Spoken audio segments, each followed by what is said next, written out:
created this idea, which I, as the pastor of church, welcome to all of you. I have previously done this on a Sunday morning. Again, it was only the two Democrat and Republican candidate. We had Susan Wild here tomorrow night. We'll have Marty Nostine here, and it's for me, it's fascinating the number of people here and the struggle to run as a third-party candidate in the United States today. And so I appreciate you coming out here tonight and just reading your brochure information. I think we all are frustrated with the two-party system, and I'm really amazed at the number of people here compared to Susan Wild. I'll be anxious to see what comes up from Marty Nostine, but it's just fascinating dichotomy that we're frustrated with two-party system, and to get the generated energy to do change is a bigger struggle. So what I'll ask you to do is introduce yourself, say some of your platform, and then we're just going to go back and forth. Do you need the microphone? No, Okay. I'm good. If you keep yours on, I think that would probably be. Try it. Do you guys need the microphone? I don't. Does anybody need it? I'm going to take the mic off. Okay.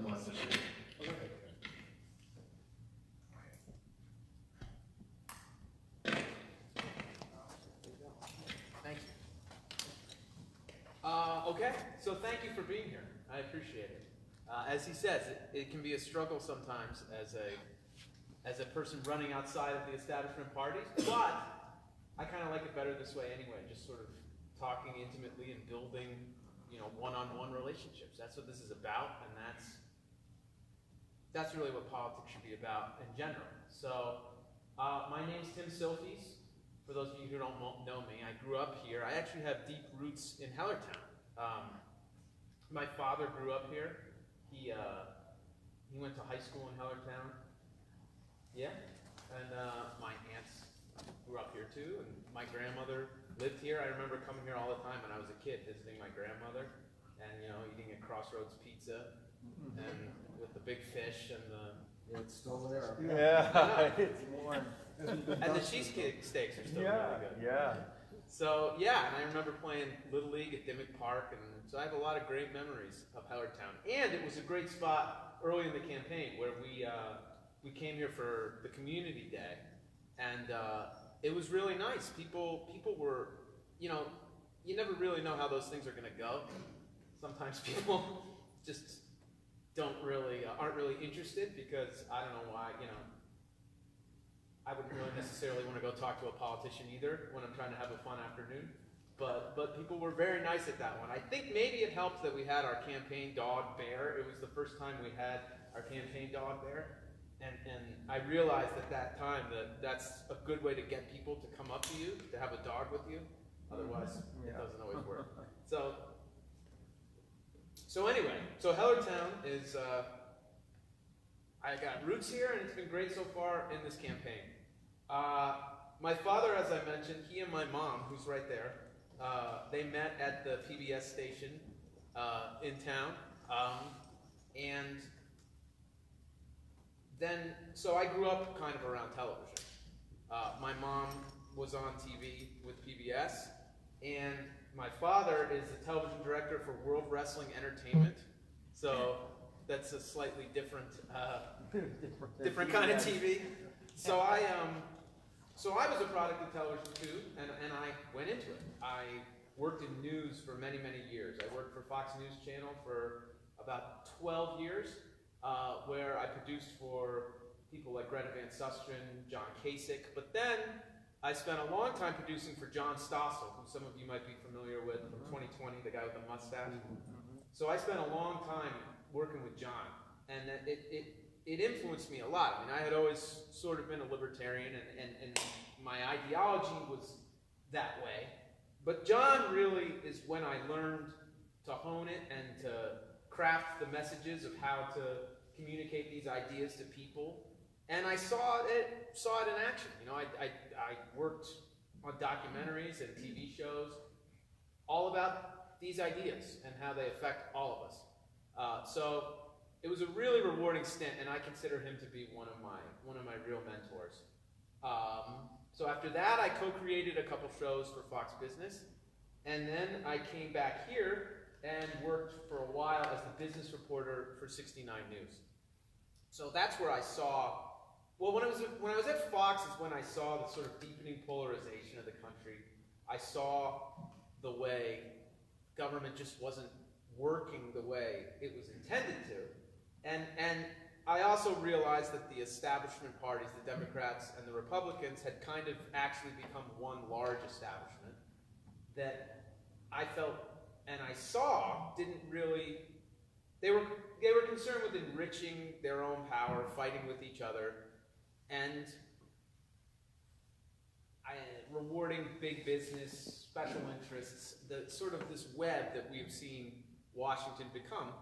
And then when I came back here, working for 69, I just saw that, you know, it was us, regular people, who were just sort of left behind with broken, ineffective government in this state that we're in now.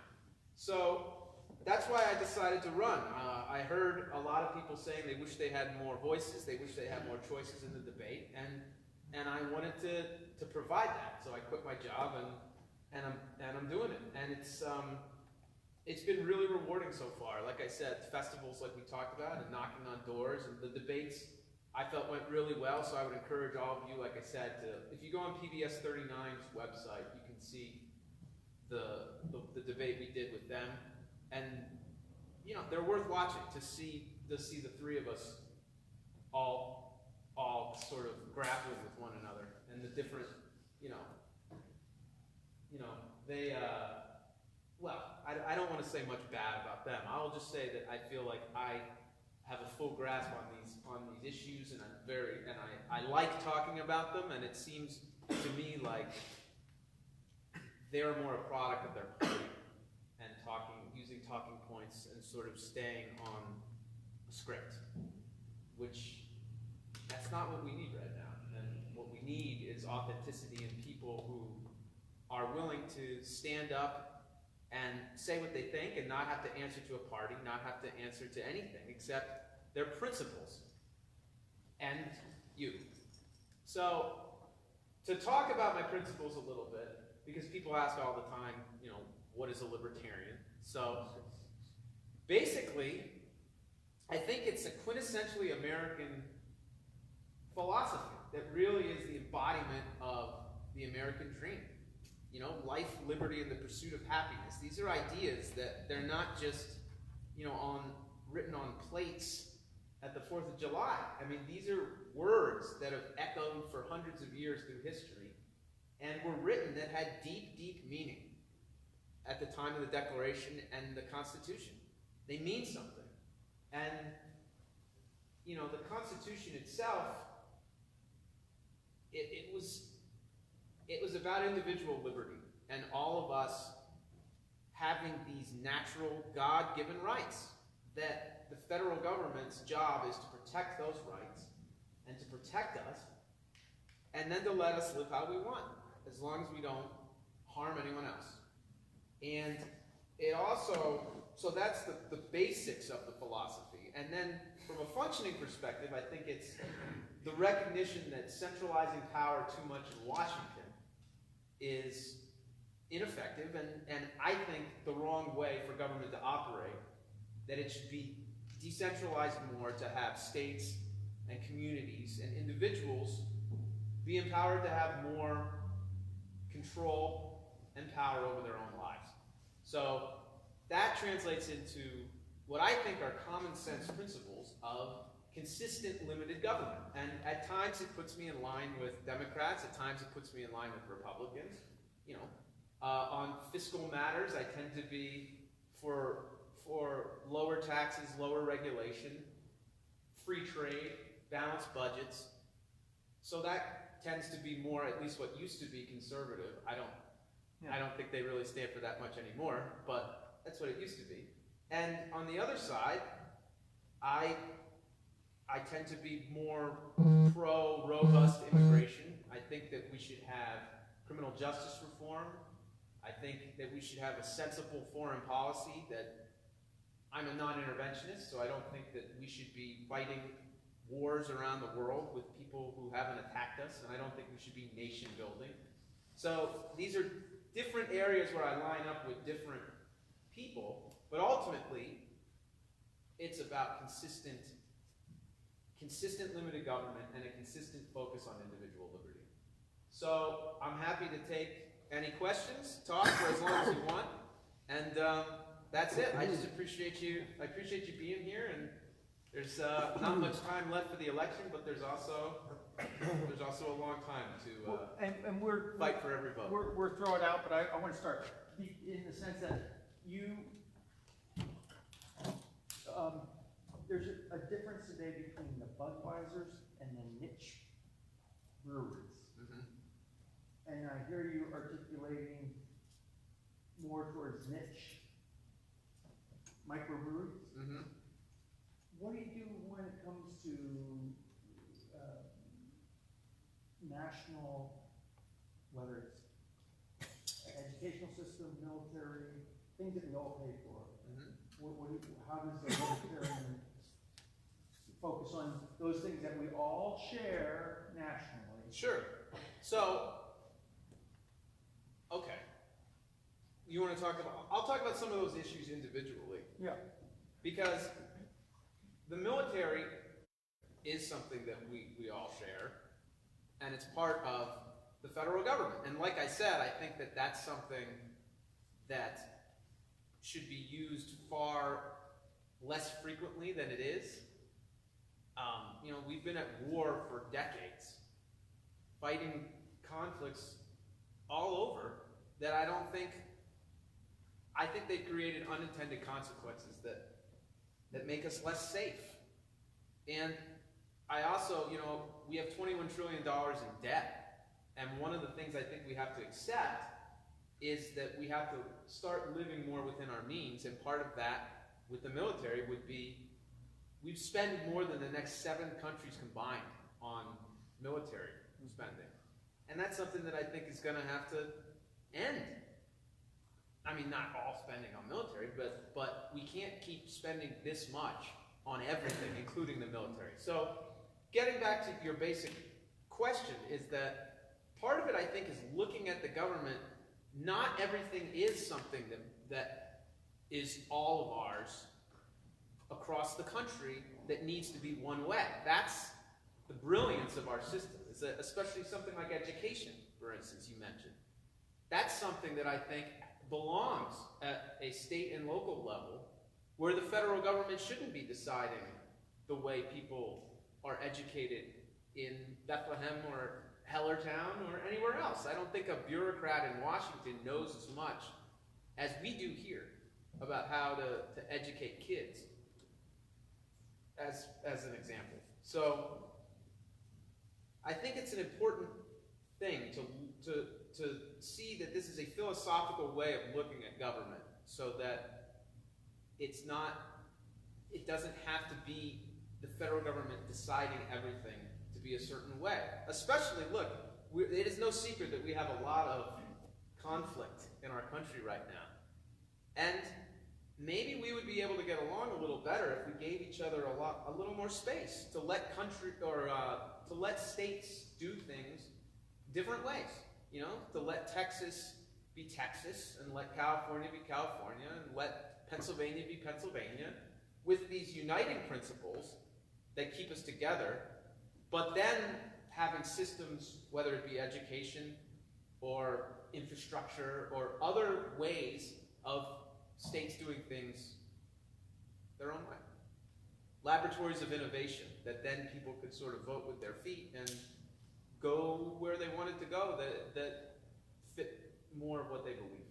So let me just follow up on that. So you Sure. said, like, theoretically speaking, these are just concepts and stuff, and I agree with that. Mm-hmm. So what are some of the federal government agencies or groups that we could, or you feel, should go away? Department of Education, potentially. And I'm not saying go away, but be reduced severely. Yeah. That could come to the states. What are some of the The Department of Education actually didn't even exist. Right. I think that's the low hanging until recently. What's next then after that? Right? Well, because that's Well, what's... it's not easy to do, but I think that's what people that are standing in the same position that you're standing in typically go for the Department of Education, because Do we they? can't, oh yeah, I hear that all the time. From who? From who? From who? I mean, I just feel like it's sort of... Well, no, when you hear about reducing federal government, the Department of Education is always something that kind of flows to the surface. And I agree with you, bring it back to the states and the local government. Let them make the choices how they want to educate their children. So beyond that, right? What other bloated, infractions of our liberty do you see the federal government should kind of pull back from? So, the reason I was asking about the education a little, not incredulously, but the reason it struck me was because that's something that actually, like, George W. Bush, who was a Republican, obviously, he ran on No Child Left Behind being a main principle. So this is an example where both parties sort of centralized more control over education at the federal level. So it's an example of, it wasn't that long ago that the Department of Education didn't even exist. I mean, this was, I think in 1979 or 80 is when it was created. Yeah, so, and now it's just something that, respectfully, I don't think people really talk about it as being something, it's just, like I said, the two parties both sort of just embrace it. And that's the thing, where you're talking about other departments. Like, there certainly are departments like the Department of Commerce, the Department of the Interior. I mean, these are things that I think could be certainly consolidated. And, I mean, when you go to Washington, there are whole city blocks. I was there a couple months ago, and I saw this magnificent building. I was like, God, that's beautiful. That must be something important. And it was like the Department of Pharmacy. I don't even know what it was. And I was thinking to myself, what is that? Who works in there? What is that? And I think the answer is, it's bloat and never-ending bureaucracy. And, there's a reason that some of the richest zip codes in the country are all around Washington, D.C. Because it's become this sort of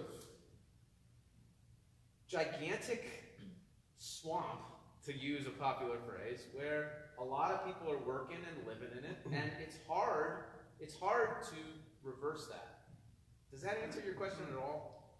Well, it tells me that the Department of Education is something, and I wondered what other things that our federal government controls do you see from your lens that can come back down to the states and local government? I agree with all of that, but what are some other thoughts beyond that? That's all I was asking for. Sure, no, of course. Well, why don't we look at spending for a second? We have $21 trillion in debt, deficits out to the horizon that we cannot possibly pay any of this money. So what drives that spending? Well, the main drivers of it at this point are Social Security, Medicare, and defense spending. So that's a reality that exists, that people don't want to talk about. Politicians haven't wanted to talk about it for decades. And the reason they don't want to talk about it is because it's not a really popular thing to discuss. And it's called the third rail of politics for a reason, that when you bring it up, it's a good way to not get elected or to lose re-election. So they don't. And, in this race, it's the case where the two establishment candidates stand up and they say the same things about these two major programs that aren't sustainable. So that's something where we have to have an adult conversation with regular people, I think, like us, who would be smart enough if we were working, on our old household budget to understand that if we had this totally unsustainable thing, we would have to change it and fix it. So that's something, it's not a popular thing to talk about, but healthcare itself. I think that Medicare is going to start being insolvent in 2026. So if we're gonna keep it, we're gonna have to change it. And I think there are certain things that states could take more control over on that. I certainly think there are things that free market reforms could help in healthcare. And, you know, an example I always bring up, which struck me when I was a reporter, was I did a piece about LASIK eye surgery, which is fascinating that this is something that exists outside of insurance. It's a kind of elective medicine that exists in the free market. And what's fascinating about it is that over the years, prices have gone down, the quality of the service has gone up, and it's something that has worked. So the point I'm making is that there are things that we could start doing that the free market can do that can start helping ease some of these situations instead of always thinking of everything having to be a federal program. Sure? Yes, sir. Yeah. What's your name? Dave Billy, member of this church. Yeah. First of all, I have to say I respect your candidacy. We were very pleased to see you show up at Community Day. I didn't talk to you, but only because I was working at the church booth. Okay, otherwise I would have. My wife spoke with you. And I agree with Pastor, it's an uphill battle. So Yeah, the question I can is, confirm that. yeah, I know. I like to think that I evaluate each candidate. I'm a member of a party, but I'd like to think I vote for the best candidate. Thank you. And, you know, I think you're very articulate, and I'm very impressed with your presentation. The question is, let's assume you can't get the critical mass to win this election. Does a vote for you make it more likely for one or the other of your candidates to win? People ask me that a lot. And people certainly say a lot what they think about that. And what's interesting is that people on both sides of the aisle are fervently convinced that they can't possibly vote for me because if they do, Susan Wild will win, and that can't happen under any circumstances. And they don't say it quite that nice, but that's what they think. And then someone, a few minutes later, will tell me they can't even consider voting for me because if they do, the apocalyptic scenario will happen where Marty Nothstein will win this race. and I just sort of, Yeah. with both of them, just sort of exhale and say, okay, maybe you should talk to each other. And maybe people should talk to each other in general a lot more.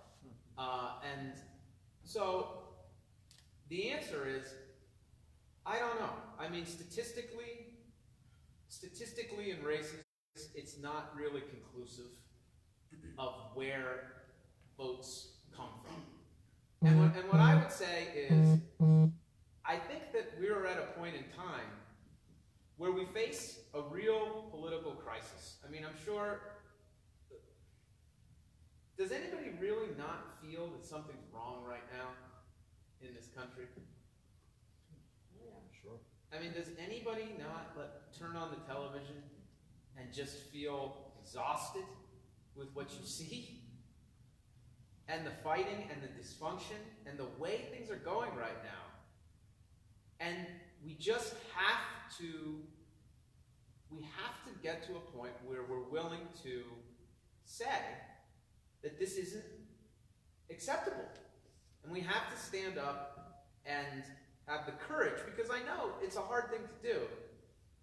It's a hard thing to do, but standing up against insurmountable odds is a very American idea. And it's something that when it needs to be done, it should be done. And if I can expand upon this a little bit more, because it's an important question. I also think that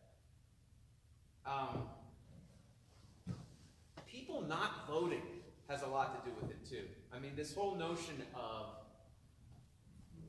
you're going to flip the election one way or the other. Well, you know, if the people who don't vote went out and voted, that would have a huge impact on who won these races. So if people want to blame someone for, you know, swinging elections a certain way, they should blame all the people sitting at home who don't vote. That's a really important thing to consider. And the final thing I'll say is that a vote for me isn't a vote of protest, it's a vote of empowerment, because if we were to have an independent voice in Congress that didn't answer to one of these parties, I'd be a swing vote. I mean, I would have both sides fighting for my vote. We could check the Democrats and Pelosi when they went too far. We could do the same with Trump and the Republicans. And it would be a powerful thing for our community. It would be a really powerful thing for us to be in the position of being courted and being respected. That we have the power to swing pivotal votes.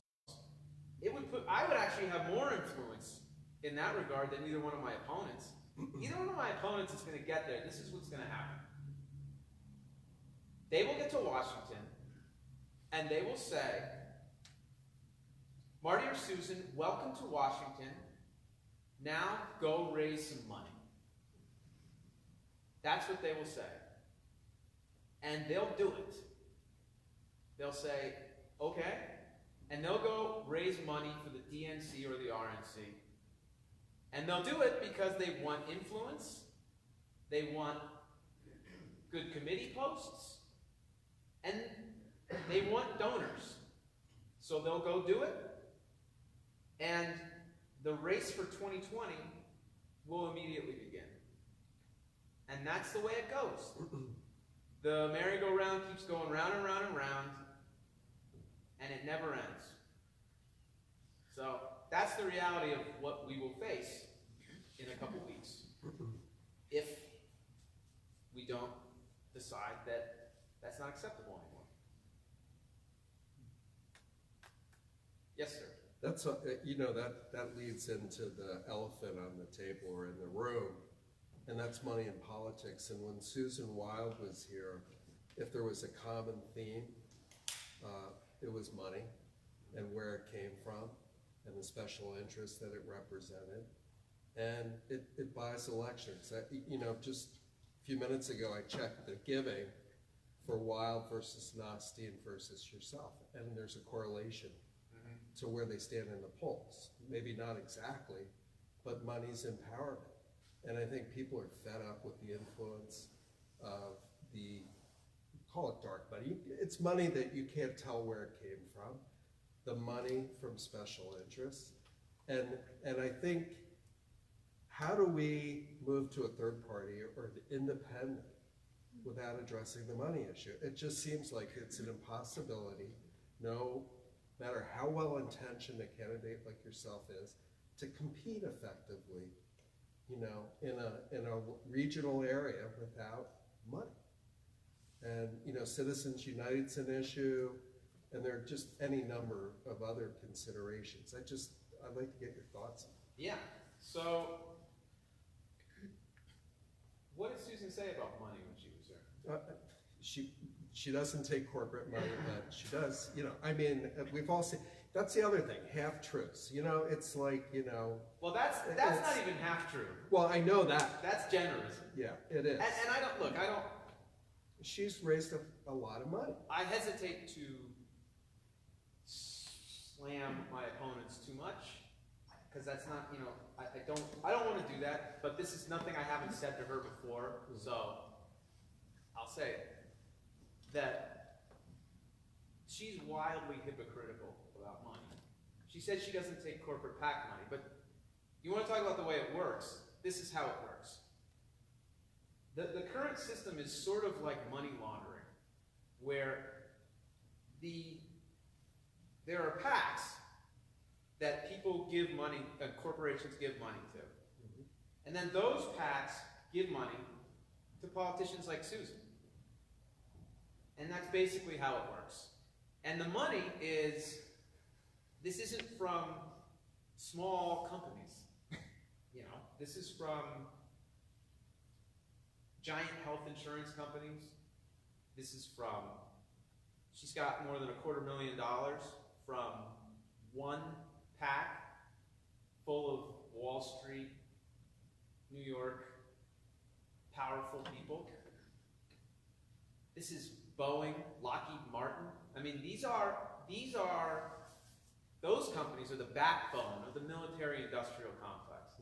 They make money by selling arms for wars. That's what they do.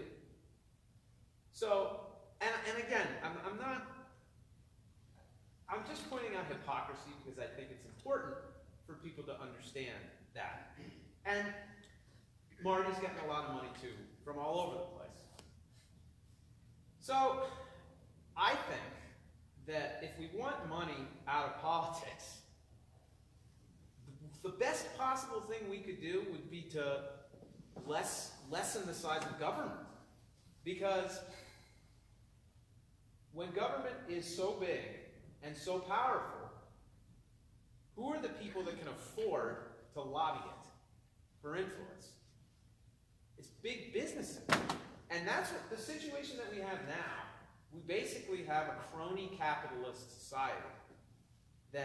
There's a misconception that America is some free market bastion, because it's not. The corporations and businesses have a huge disproportionate amount of power, and they're the ones that can afford to lobby and to give so much for these elections. So I think that would be the best possible way to get money out of politics, would be to have the federal government have less power. And because people are buying influence to these levers of power. That's what they want. They don't care if it's Democrats or Republicans, and that's why they give to both sides, because it doesn't matter for them who wins. You think Boeing really cares if Marty or Susan wins? They just want to be able to keep selling arms to the Middle East. That's what they're concerned about. And there are countless other examples where they just want the establishment to stay the way it is and to keep getting their piece of the pie. So that's what I would say. If we lessen the size of government and give them less levers, there'll be less to buy. And certainly they won't, look, anybody that gives me money, whether it's you can feel free when this is over, or a corporation or anybody, should do so with the understanding that I am going to lessen the size of government every chance I possibly can, and lessen their influence. So I don't see the donations pouring in at this moment quite yet.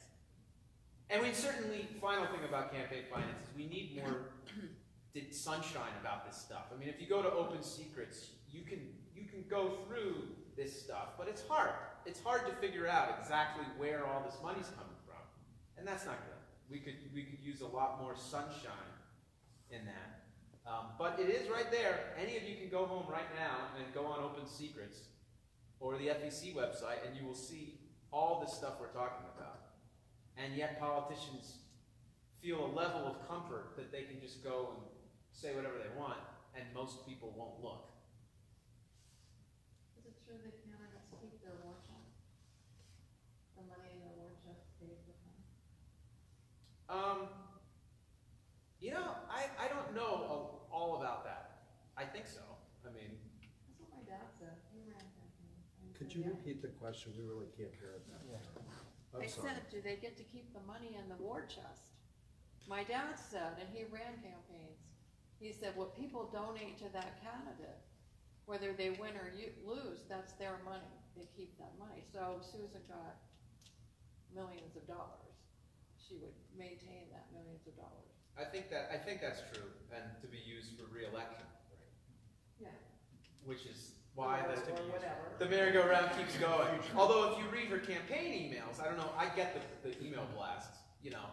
It's if we don't raise $10,000 by midnight, I'm not going to be able to pay my staff, and they're going to be starving in a gutter. Like, it really is almost that silly, some of the things. So, yes, sir. new topic, if I might. Oh, yeah. This was and timely topic, by the way. This was an editorial cartoon in the Express Times today. So there's about 6 what look like law enforcement professionals, or certainly armed guards, standing in front of a nondescript building, and a family standing outside, and the caption is that an office, a church, a synagogue, a movie theater, a newspaper, a concert hall, or a school? So I'd like to know what your thoughts might be on how to curb the gun violence in this country, which is unprecedented in the civilized world. Yeah, this is a tough one. This is a real tough one for people to wrestle with. So let me preface it by saying that constitutional rights, as we talked about, are sort of the backbone of my belief system, the sort of recognizing rights. And I think one of them is the Second Amendment and the right we all have to defend ourselves and our families and our property. And it's important. It's not, look, I'm not a member of the NRA. I'm not a hunter. That's not where this comes from for me. This comes from a deep philosophical place. And it's why I support all of the amendments of the Constitution very strongly. You know, I feel just as strongly about the Fourth Amendment as I do about the Second, which is why, you know, when the government inappropriately spies on us, for instance, or collects data from our cell phones, when certain people say, well, that's no big deal, that's, you know, I don't have anything to hide, they can look at whatever they want. It is a big deal, because we have a right not to have unreasonable search and seizure. So, when it comes to the right to keep and bear arms, I think it's incumbent upon the government to explain why, when they want to infringe upon that right. It's important. And I think that ultimately, and I know that's not the answer everybody wants to hear. I don't know where everyone stands on gun control, but I'm going to say things that people don't necessarily always want to hear, but I want you to know that it's coming from a philosophical place, and that there is a tension, always, between security and liberty. There's a tension that is hard to reconcile sometimes. But liberty, for me, is the most important thing. So, with violence, I think, in our society, I don't think government is capable of stopping it. I don't. And I think that in some ways, maybe it's easier to just say, well, we should pass this law, or we should ban this gun and then everything will be fine. But it won't be. And that's a much harder thing in some ways to reconcile with. That maybe it makes us feel better to think that you can easily solve something that is so deeply and profoundly hard to understand. So I think I've done soul searching on this issue specifically of what we can do, because I think as a society we do have to address it, and we do have to talk about where it's coming from. And me, as someone who was in the media, I think about it, and I worked on news shows where we did hours and hours of coverage of certain shootings, where we would be putting the face of the killer on television and doing endless stories you know, I remember this guy, the Virginia Tech killer, Cho Sung Wee, I think was his name. And he did this manifesto with guns, and he had videos, and we played it all. And we played it repeatedly. And, you know, that's something that I thought, well, you know, obviously we have the right to do that. And I don't think there should be a law against it, because freedom of the press is important. And truth and sunshine are important. But at the same time, people also can make editorial decisions. And I thought to myself over the years, you know, maybe we shouldn't be doing that. And maybe we shouldn't dwell on hours of coverage, not glorifying, but sort of turning these people, these monsters, into sort of anti-heroes. So maybe that's a place to start for all of us to think in our own lives and what we do, things that we might be able to do to try to help this situation. Sort of with violence, I researched exactly what you said, the amount of military spending that we have, that the United States has an industry of making money on selling weapons. And I think it's the 7 top countries combined, China, Russia, Great Britain. We spend more than all those countries combined. I know. Which boggles my mind, but why? What is in the American psyche that might be tied to the violence in our society? I think that's the issue we have to address. Why are we that fearful? Are we a fearful people? The richest country, most prosperous, and yet we're putting the walls up and the borders up because we want to protect ourselves? Are we that fearful? I don't know. It's a concern I have, especially when I saw, I think it was in Wall Street Journal yesterday or the day before. Do you know what we spend on interest per day? Per day. $1.5 billion just on interest. On the debt? On our debt right now. The debt. I call it false prosperity. We are living false. We have all this and false prosperity. Families can't. Nobody can survive by that. And yet, no one's telling the prophetic voice. I hear your voice as a prophetic voice. Is we don't want to talk about that, but it's a shame. It's just amazes me we won't talk about it. Well, that's a lot that you just. 1.5 billion bucks Yeah. just on the interest. This year, That's the interest. This year we'll spend almost $400 billion on the interest of the debt. In the next several years, it will rise to about $1 trillion just in interest, which will at that point be more than we spend on our military, which, as you said, is also an insane amount of money.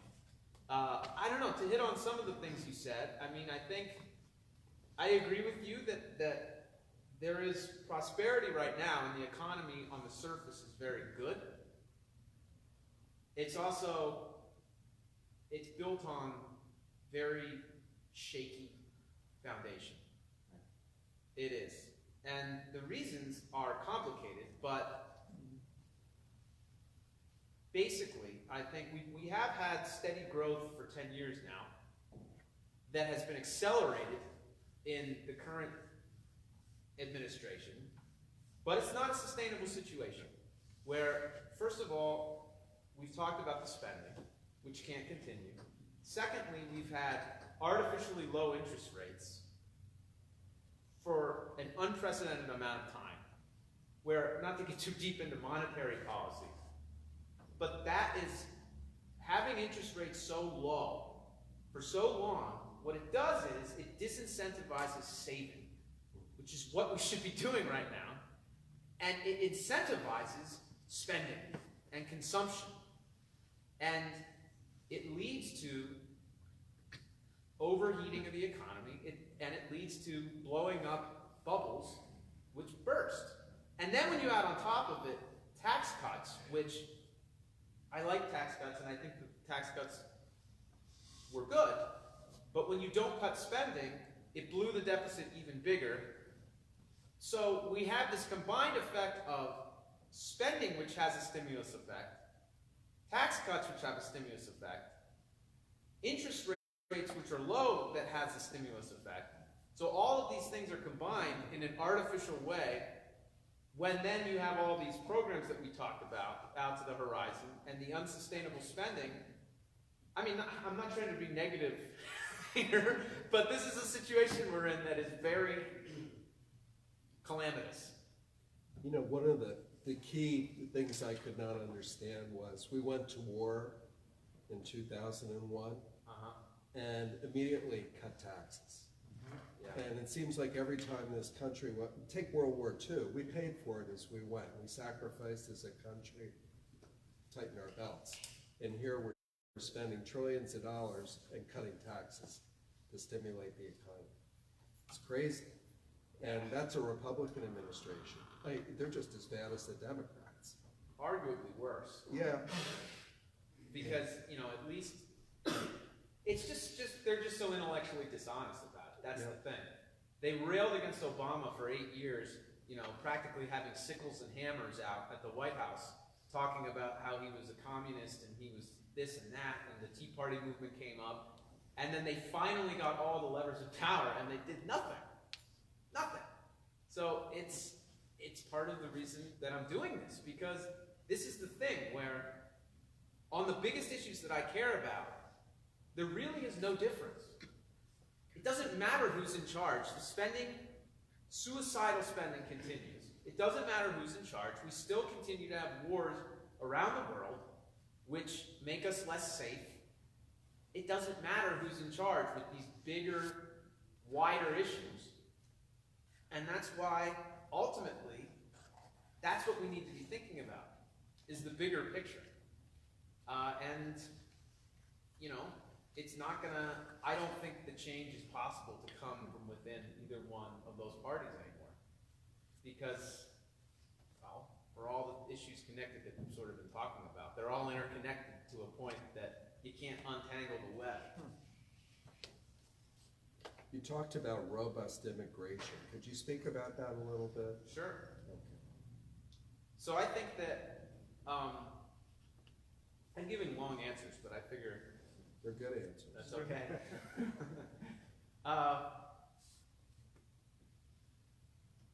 So I think that we need robust. Oh, there, I said, see, I'm saying all the same words. That's a problem. I don't want to be saying canned Now answers. just tell us what you think about it. I know. I can't. I don't want to turn into a politician. Forget robust then, okay? You used it, that's why I gave it to you. Yeah. I think we need more legal immigration. We need more people coming here. I think it's important culturally. I think it's important morally. Where a part of America being what it is, you know, welcoming people from around the world who embrace these same ideas that we do. And I'm not just talking about, you know, workers, which is what everybody focuses on, but also entrepreneurs, small business people, doctors. I mean, we want the best and the brightest coming here. I mean, why wouldn't we want that? It's also important economically. I mean, birth rates are going down in the United States, where we're going to need more people here. And it helps us economically. It helps us. Now, that said, I think that there's nothing wrong with expecting secure borders and a system. But this is, once again, comes back to, we have, for decades, I've been hearing this, that we need immigration reform. My entire life, actually, I've been hearing it. And they have done nothing. They never do it. So, what we have now is not even a system. It's not. It's basically just, it's chaos, essentially, where we feed and we create the chaotic problem that we're so fearful of. You know, going back to the idea of fear. What we need to do is streamline the immigration process and make it easier for people to come here legally. Because it's very hard right now. I mean, for people to immigrate here legally, it's very, very difficult. And it incentivizes, when you have people who want to come here, they're going to want to come here no matter what. So when you make it that hard, you sort of incentivize people to try to do it the wrong way. And that's why we have people, so many people coming here illegally or overstaying visas who are peaceful people who aren't, they just want to work or they just want to raise a family and be here. So if we made it easier for people to come in the front door, I think it would be a lot easier to control the back door, which we can't, as it is now, is very chaotic. I mean, I reported from the border, so I've seen this stuff with my own eyes. And this is, you know, it's something that does need to be addressed. So, that's what I think. So do you support sanctuary cities? Sanctuary cities are very, very complicated. This is one that I have struggled with intellectually, to be honest.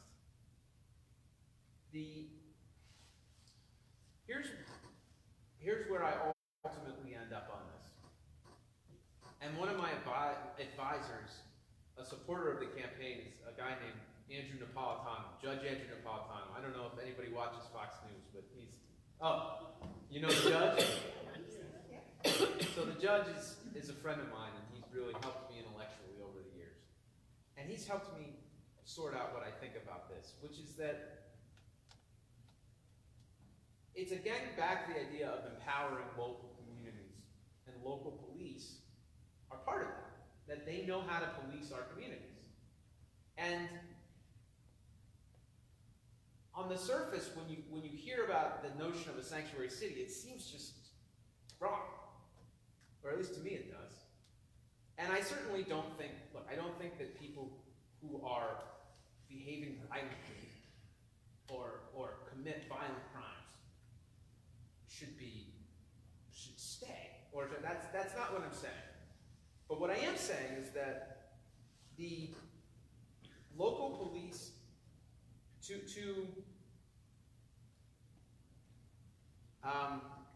require local police to enforce federal law is not their job. And they know better than we do how to police our community. And oftentimes, what they say, and I've heard them say this and talk to people about this, is that it's better for them to focus on the crime here.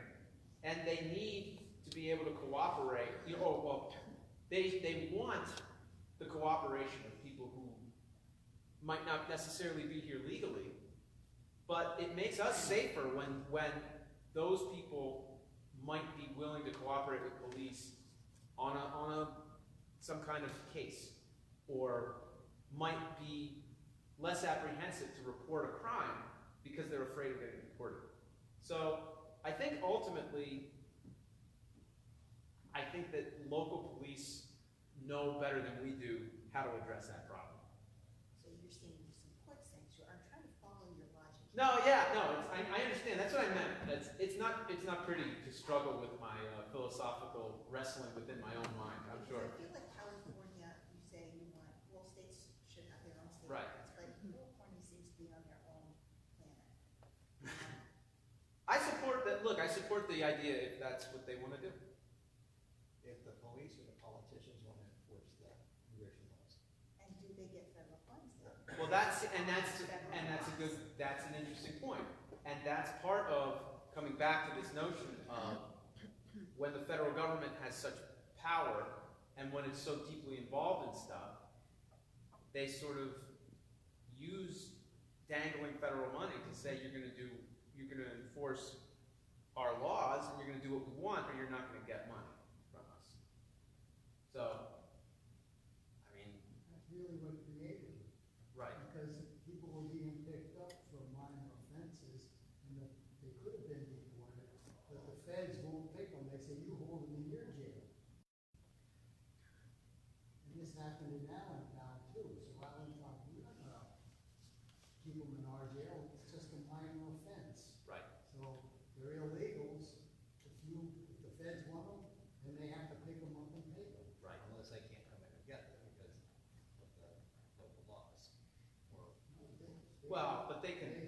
that's the thing, they can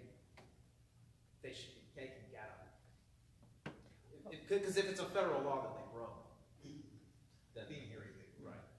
Right. Again, so, in hearing you, national, state, local, what do you do with abortion rights, LGBTQ rights? Is that a federal thing, or you let each community decide? So I'll answer the easier one first.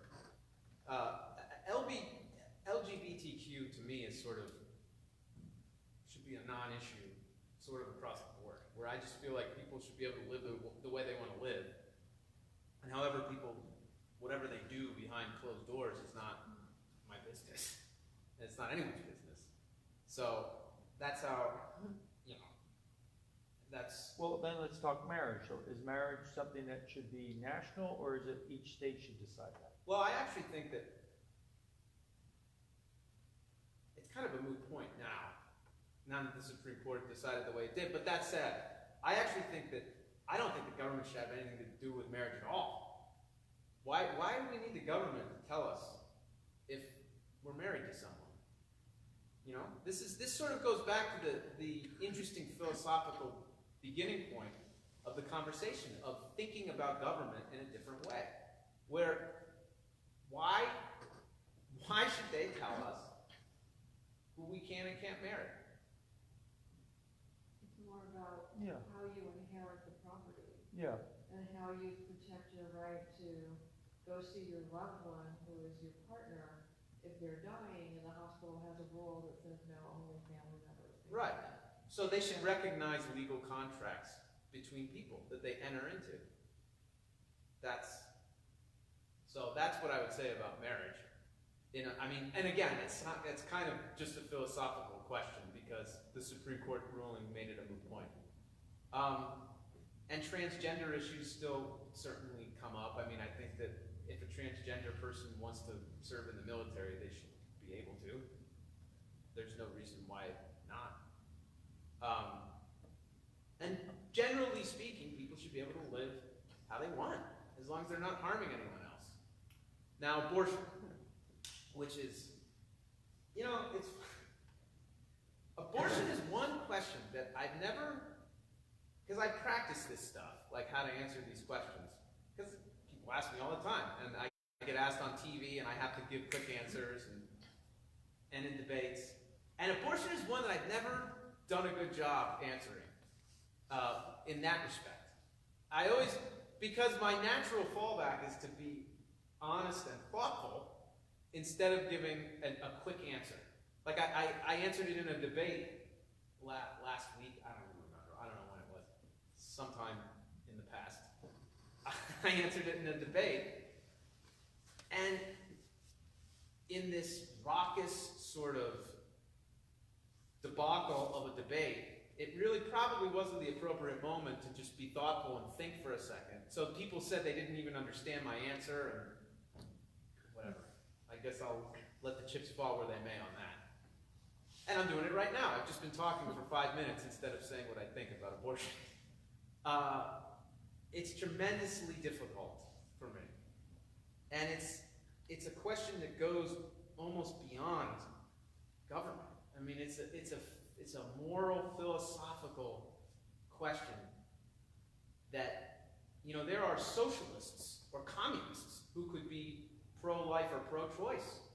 And there are libertarians who could be consistent in their philosophical grounding and be pro-choice or pro-life. For me, I have my own deep personal feelings about it that I've wrestled with and continue to wrestle with, honestly, of what is right and wrong with that. And that in itself to me is the answer. And it's why I ultimately am pro-choice, because I ultimately feel less comfortable with the government deciding something that hard for people. And I don't know, I mean, you're a religious man, but you might know better than me in terms of what, you know, who you have to answer to on something like that. But in the Lutheran Church, we say it needs to be allowed in the cases of rape, incest, and health of the mothers. But ultimately, it is a decision between a woman and her doctor. So we would be a pro-choice church. Yeah, and I don't know. Everybody has to make that choice. Well, not everybody, I guess. But I would add that we're all pro-life. I always say, I say, aren't we all pro-life? Sure. We're all pro-life. So that's my answer. Not a soundbite. Tim, another big topic that we haven't covered yet, so I'll just put it out there as the topic, healthcare. What's the role of the federal government? What's the role of state and local? So, this race has devolved where there really isn't a conversation about healthcare in this race anymore. There's a conversation about pre-existing conditions and whether insurance companies should be mandated to cover them. That's basically the only thing discussed. I mean, do you agree? You've seen the coverage. Oh, yeah.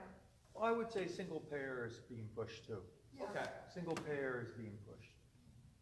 So, I think that loses sight of the larger issue, which comes back to some of the things we talked about, which is that the entire system is not working. First of all, prices have been skyrocketing. I'm sure you've all felt that for decades. During the same amount of time, once again, the Democrats and Republicans have both centralized the administration of healthcare in Washington. That's what they've done. They like to fight and create division over minor, albeit significant things. These are significant things we're talking about, like the pre-existing condition question, etc.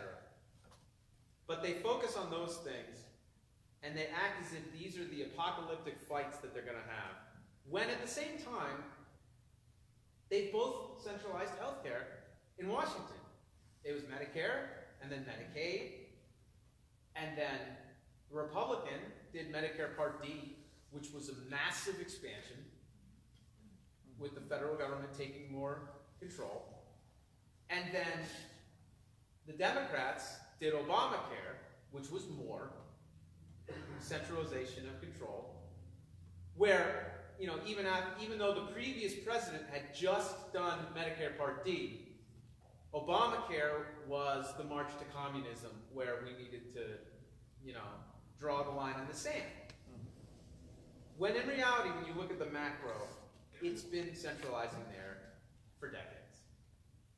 And what we've gotten is price inflation higher than just about any sector of the economy, except for maybe college tuition, which also, for similar reasons, is inflating, but that's a different subject.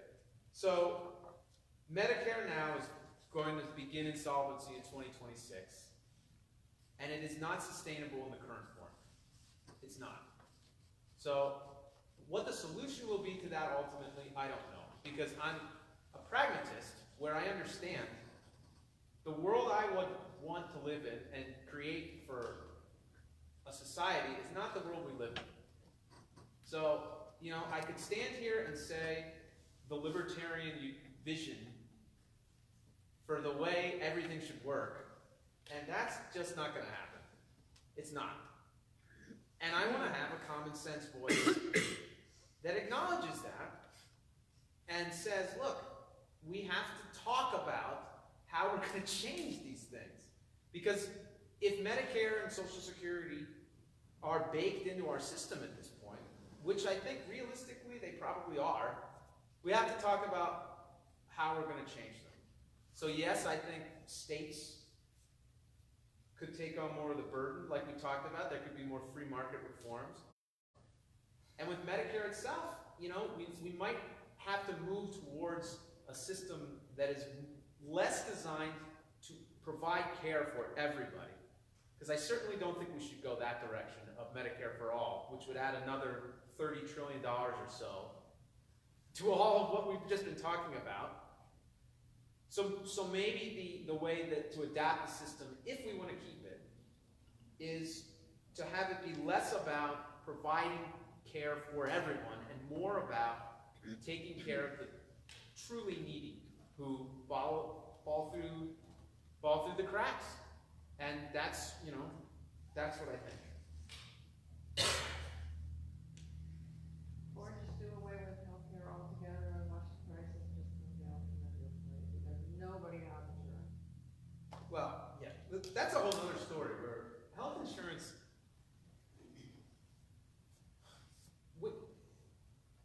it's sort of strange to think that we all just accept this notion of using your insurance to pay for everything. But nothing else works that way. Like when you get into, to change your oil on your car, you don't go to the garage and use your car insurance. Because that's not what insurance is.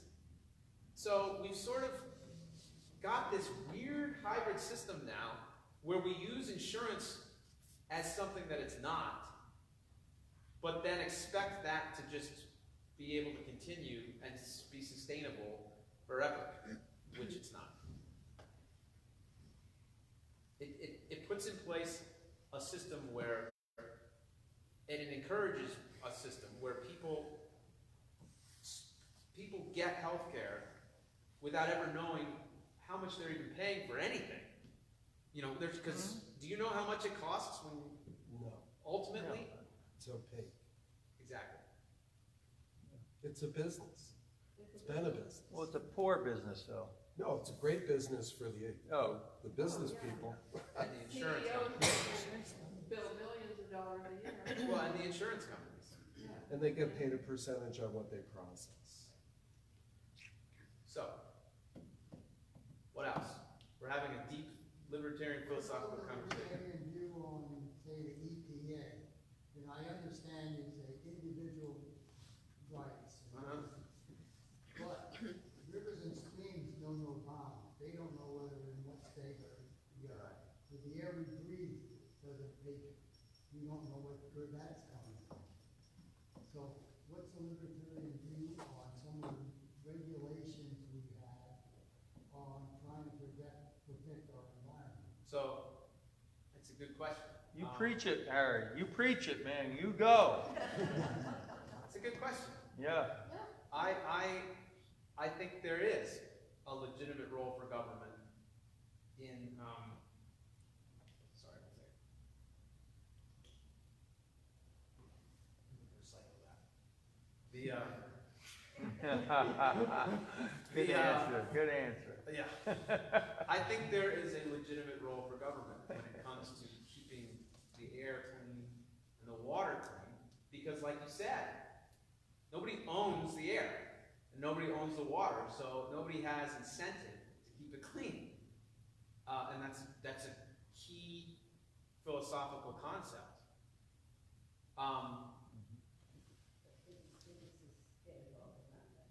Right. Well, because if they're not incentivized to keep it clean, there's less reason to think that they would. Now, that being said, I think climate change is probably something that you're at least concerned about. Yeah. And I am too. Now, what I would say, however, though, is that it's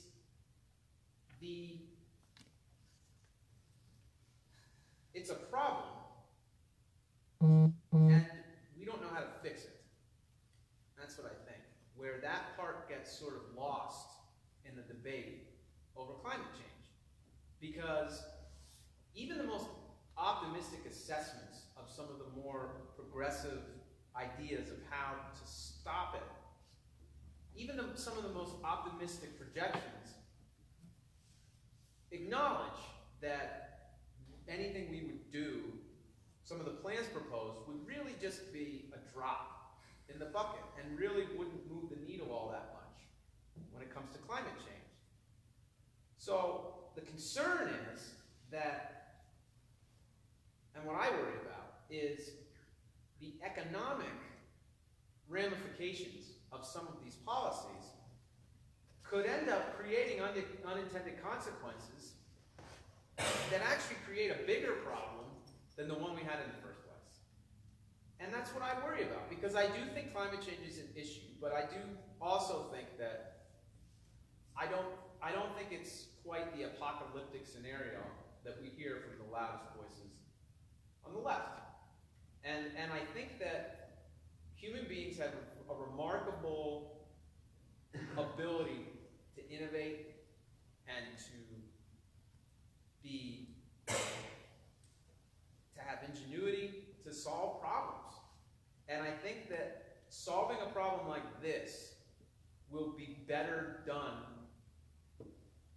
in the private sector than by government at this point. I don't think it's possible though, because take the military for example. Most of our military bases are at sea level, which in the next 20 years is going to rise significantly, and they have to be moved. Now, where do you get the money for that? Already in Newport News, they had to raise a bridge that we have to pay for, because the ships couldn't go under because of the sea level rise. Look at the nuclear power plant in Miami, right there at sea level. Has to be moved. A nuclear power plant. It's going to take billions and billions of dollars to accomplish this. Well, like I said, I just don't, I think that we don't really know how to solve it though. You have to move it. Doing nothing doesn't help. Well, but that's operating on the assumption that A, whatever we did wouldn't create other unintended consequences, and B, that solutions won't be found by people who just aren't part of government. That's the thing. It comes back to this. I know we keep coming back to this, but it's important. This notion that government can't solve every problem. And government, just because the government isn't doing something, doesn't mean that that thing won't get done, and that it doesn't need to be done. So, that's my answer. Sorry, it's a documentary cruise question here. Yeah, wait a second. You're teaching history here. I won't record your answer, because otherwise I'll But doesn't climate change kind of cut across all the things that you've talked about in terms of the role of the federal government, in terms of protecting citizens' rights to live a happy life without harm on other people? Let's talk about people who live in coastline communities, for example, right? Isn't their right to live in a happy environment dependent on not having sea level change? And isn't okay, to speak to the private sector answer to those things, right? There needs to be a need. There needs to be an incentive. Which there is. Okay, but the need and incentive is the same, cuts against the human rights that God has granted us in America, cuts against those sort of foundational rights that the government's role is to protect, right? According to your philosophy. So I think that's the nexus that is a difficult answer here, because you're asking private sector to provide a paid solution to. If somebody in the private sector came up with a solution to this problem, whether it be an individual, a scientist, a company, what do you think would happen to that person? I'm asking. Well, who would be paying them? No, hold on. Well, who pays anybody? Who's paying you to make this film? Myself. Well, We are funding the market. But hold on a second. Somebody who came up with a solution to this would be the richest person on the planet. So that's incentive. There are things, humanitarian things can happen. There's this notion somehow that it's greedy to get money for something. And it's not. It's the way market economies work. It's incentive. But one of the biggest, I wanna, so hold on, I just yeah, wanna. go ahead, go ahead. You know, you're not even a voter here. I don't know what. But anyway. No, if nobody's interested, then drop. No, I'm busting your chops. I don't quite see the tension the way you do, where it's, I mean, you could use the same argument, for instance, if someone lives in San Francisco and they could die in an earthquake, where you don't have an inherent right to live on a coastline. So I think we would need to talk about it a little bit more, about that tension that you're talking about. But there's a lot of things that threaten people's natural rights in lots of different ways. And it's a slippery slope to go down, where like if someone's born into poverty, you could make the argument that they don't have the same opportunities as someone who's rich. And that therefore you should have to level the playing field, which a lot of people would make that argument. People do make that argument. I would say there's a false equivalency in saying a fault line is the same as climate change. I mean, 99.9% of reasonable scientists agree that man-made action is affecting the climate. Which I do too. I would hope so. Because any reasonable person, I think at this point, it's like, we don't debate whether gravity is real or not, because it is real. Right. And all reasonable scientists at this point are saying that climate change exists. And Right. so living on a fault line is different, right? We're not such cracking aside, but we're not contributing to the fault line. Human activity is not contributing to that fault line. But you know it's there. Right. Yeah, but you can't prevent the earthquake from the fall, I guess is what he's saying. Anyway, I've But what I had hear my you time. saying is that your position is that it's not the government's role to fix it. That potentially they could make the situation worse. Yeah. Right. No matter what it is. Look, we want the same thing. Obviously, Nuclear plants being. I want fired, climate change to be solved. It's not- I don't want all the bad things that would happen from it. So it's just a question of how to get there. I want the best healthcare system in the world. I want people to have the best education in the world. Well, I think you, Marty, and Wild can all agree on those things. Yeah, maybe, but At least in statement. But statement isn't enough. Where it's like, I don't know. I think it's important, and frankly, it's important for all of us to try to remember that there are different philosophies and different. We can disagree about some things, but if it's done in good faith, it's a lot different than what we have now, where philosophy doesn't really seem to have anything to do with it. I mean, it's just tribal, where people don't even really believe anything. It's not based on facts. It's just, and I'm saying people broadly. This is one of the byproducts of such fierce bipartisanship, or fierce partisanship, where it's not about facts, it's not about philosophies. They shift all the time. I mean, the Republican Party now believes things totally different than they did 5 years ago, because it's not about philosophy. And it's not about the ideas. It's about winning. And it's about the tribal war.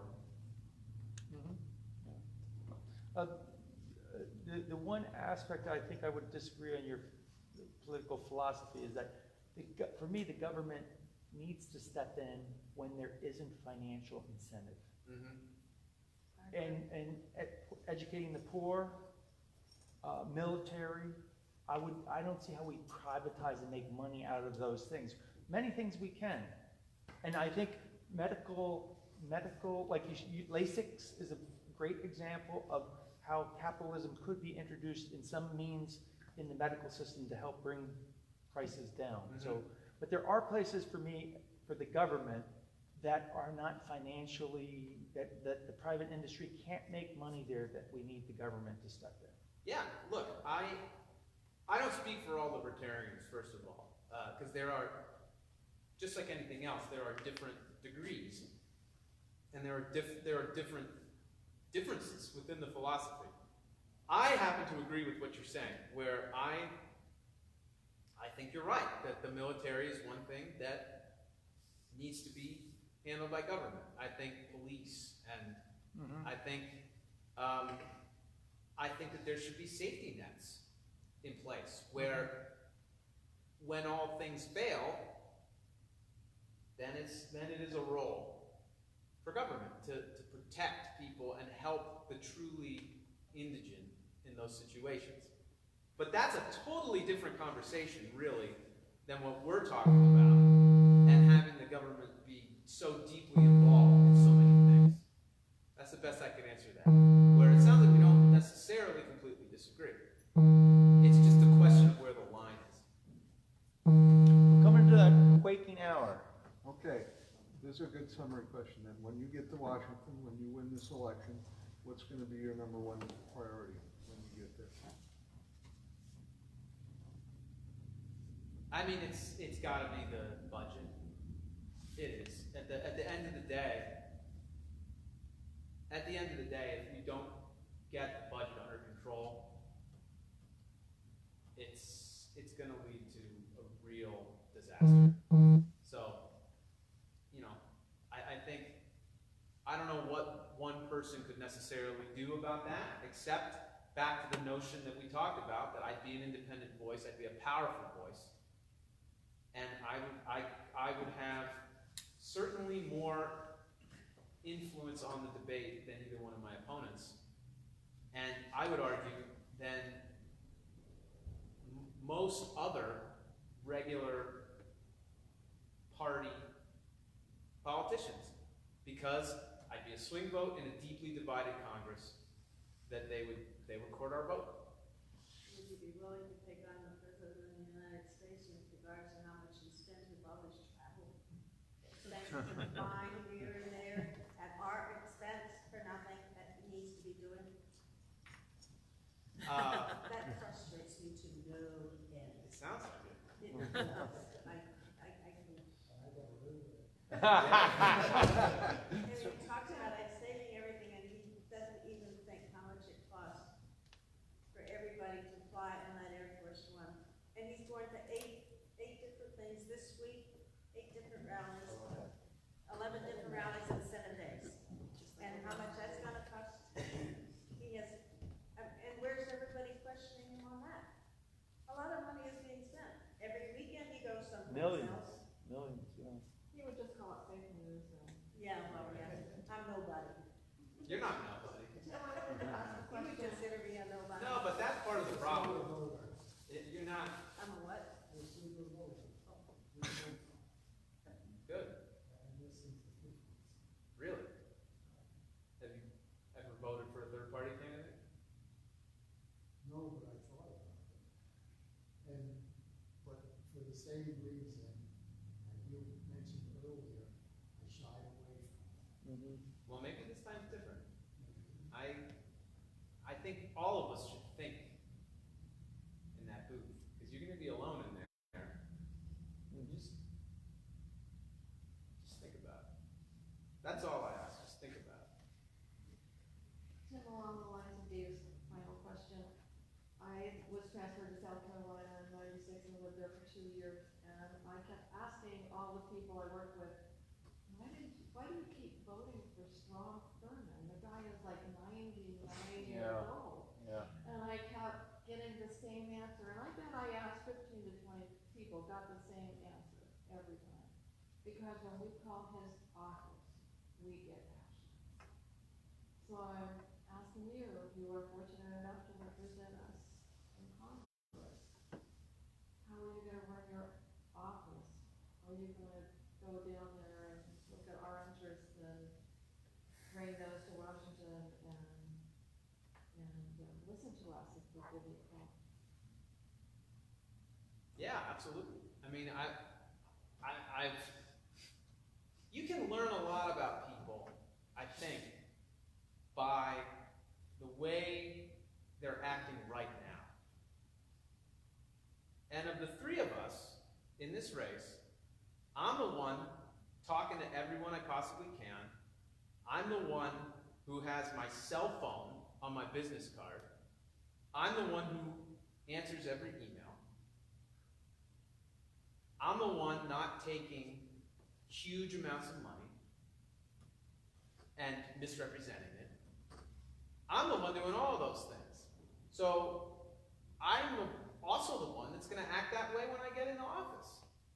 Ask yourself with them, if you really think they're just doing this now just because it's a necessary evil, but then once they get there, everything's going to totally change. It's not. You can learn everything you need to know about the way people are going to act by the way they're acting. Actions speak louder than words. Right. What I'd like to do to end it real quick is two quick questions, just throw out answers. One is, what would you want him to hear as your number one concern, number one, number two concern for our country?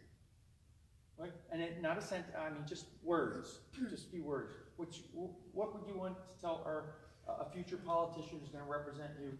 What is your concern? Budget, mine is budget, I would say budget too. Budget for me is a big one. Others? Military spending in the way you addressed it. Okay. And probably income inequality. Yeah, immigration.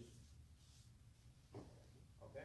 And then what do you think is the biggest assets we have as a people to figure out this issue? What would you point to our community, our culture, America, as saying this is what's going to help us most tackle these?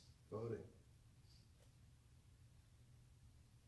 Coming together with a common purpose. I mean, I think we have to build teams now. We're too apart, right now as a political party. So I think we have to come together to solve these problems. Any others? You touched on one for me, and that is I think there is an innate creativity and ingenuity in the American people to be able to figure things out. Me too. And that makes me optimistic that we'll figure all this out too. I mean, the conversation in this room has been pretty good. Mm-hmm. And, I think that sometimes the noise gets amplified and that it's not, people still can communicate better than we think. Yeah. I hope. We just need something, people just need something to believe in again. We don't really have that right now. Struggling. Thank you very much. Thanks, Tim. Thanks for coming out.